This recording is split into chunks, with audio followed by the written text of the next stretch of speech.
안철수 전 대표가 19일에 귀국하겠다라고 밝혔습니다. 본인은 바이러스 팔자다, 뭐 이런 얘기도 했는데 19일에 귀국하는 안철수 전 대표의 이야기 한번 들어보시죠. 본인의 저서 중의 내용인데 의사로서 살아있는 컴퓨터 바이러스를 잡다가 지금은 낡은 정치 바이러스를 잡고 있다. 난 바이러스 잡는 팔자인 것 같다 라고 얘기를 했습니다. 잡아야 잡는 거죠. 정직하고 깨끗해도 정치적으로 성과 내고 세상을 바꿀 수 있다는 것을 증명해 보려는 마음에는 변함이 없다라고 하면서 국회의원 한 명 없던 마크롱을 언급하면서 대통령으로 뽑은 프랑스에서 국민들의 힘을 목격했다.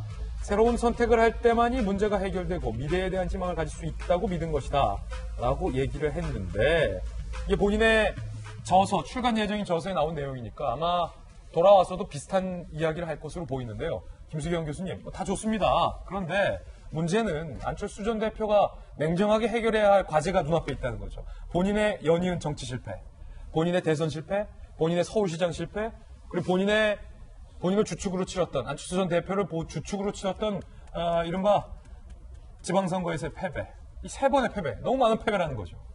그 안철수 대표가 맨 처음에 정치를 하겠다고 했을 때만 해도 그 신선감이 엄청 났었죠. 네. 정말 이제 낡은 정치를 다 이제 혁파하고 뭔가 새로운 인물이 새 판을 짜리라는 어떤 기대감 같은 것들이 적잖이 있었습니다. 그런데 날이 갈수록 이 낡은 정치를 바꾸겠다는 슬로건 자체가 약간 낡아져 버리는 오히려. 느낌이 있는 것 같아요. 또 매번 안철수야 뭐 이런 느낌. 똑같은 컨셉으로 낡은 정치를 잡겠다고 하지만 말씀하신 것처럼 여러 번 중요한 굵직굵직한 선거에서 다 패배를 했고 그래서 과연 안철수 대표가 이번에 이제 귀국을 해서 얼마나 반향을 일으킬지 그 정치라는 게 결국 조직이 탄탄해야 되고 지지자들과 추종자들 그리고 그 같이 일을 해줄 사람들이 탄탄해야 되는 건데 기존에 있던 그런 자기의 정치적 자본을 점점 까먹기만 하고 뭔가 정말 새로운 것을 과연 정말 보여줄까? 계속 슬로건만 있는 정치 아닌가? 이런 좀 회의감이 국민들에게 있기 때문에 정말 뭔가 그전과는 다른 것들을 갖고 나오지 않는다면 또 나왔구나, 또 똑같은 얘기를 하는구나라는 좀 회의감이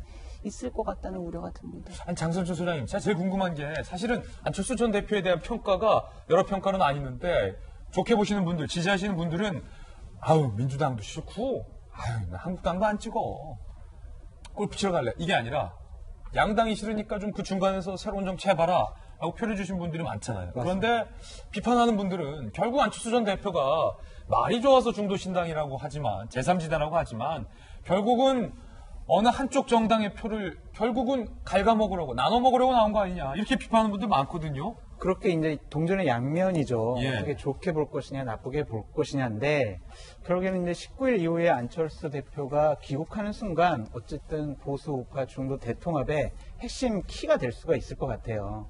근데 저는 사실은 이분이 돌아오시면 보수 우파 쪽의 통합에 손을 들어줄 것이다라고 전망을 해왔는데, 이제 생각이 바뀌었습니다.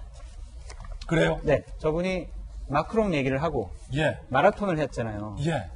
다 공통점이 있어요. 어떤 거요? 마라톤 혼자 하고 혼자 이겨내는 겁니다. 마크롱 프랑스 대통령 의석 없이 혼자 대통령이 됐거든요. 그러니까 어떤 통합이라든지 하나의 진영에 몸담는 것보다는 본인 스스로 대선 때까지 혼자 독자 세력을 구축해서 홀로 서게 하겠다. 이렇게 그 마음이 읽혀집니다. 생각이 지금 바뀌었군요. 바뀌었습니다. 과연 어떻게 될지 조금 더 지켜보겠습니다.